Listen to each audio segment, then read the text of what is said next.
السلام عليكم ورحمة الله وبركاته. مرحبا بكم جميعا، وأتمنى أن تكونوا بخير وبصحة وعافية.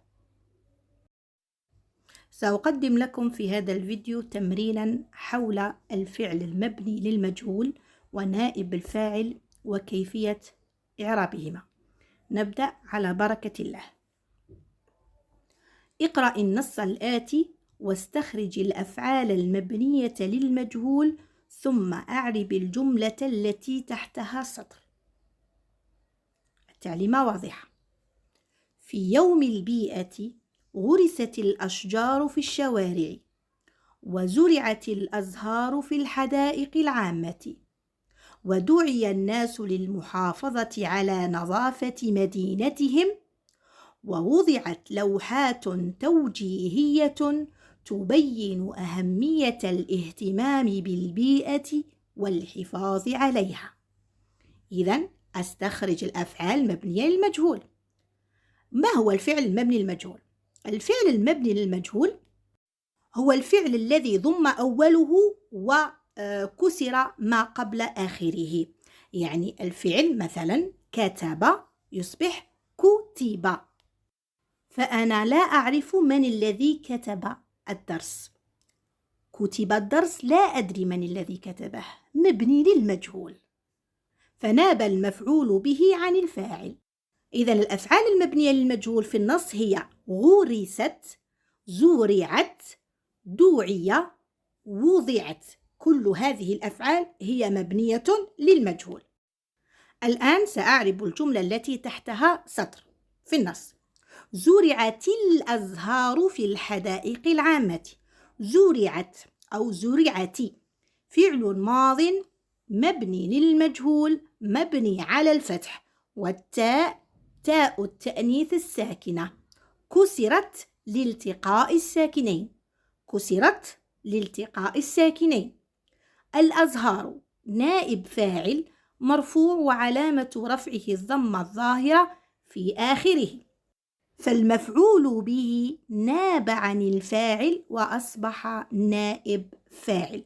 في الجملة المبنية للمجهول يحذف الفاعل ويأتي مكانه المفعول به، ينوب عنه، تتغير حركته من النصب إلى الرفع، ويسمى أو يعرب نائب فاعل مرفوع.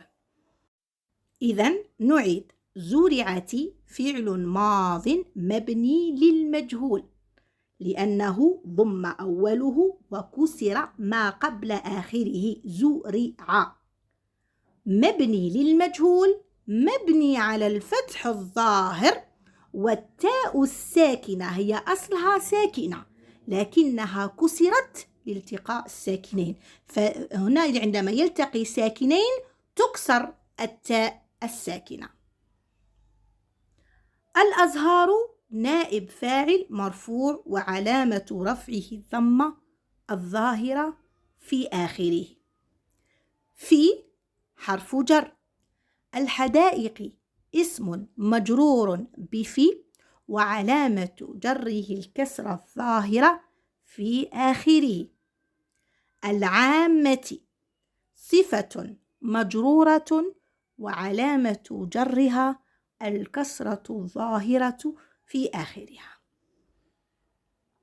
أما الفعل المضارع المبني للمجهول فتختلف صياغته، وذلك بضم أوله وفتح ما قبل آخره. ضم أوله وفتح ما قبل آخره. يكتب يكتب، يعمل يعمل، يدرس يدرس. فمثلا يزرع القمح. يزرع فعل مضارع مبني للمجهول مرفوع وعلامة رفعه الضمة. القمح نائب فاعل مرفوع وعلامة رفعه الضمة الظاهرة في آخره. نأتي إلى نهاية هذا الفيديو. دمتم في رعاية الله وحفظه، والسلام عليكم ورحمة الله وبركاته.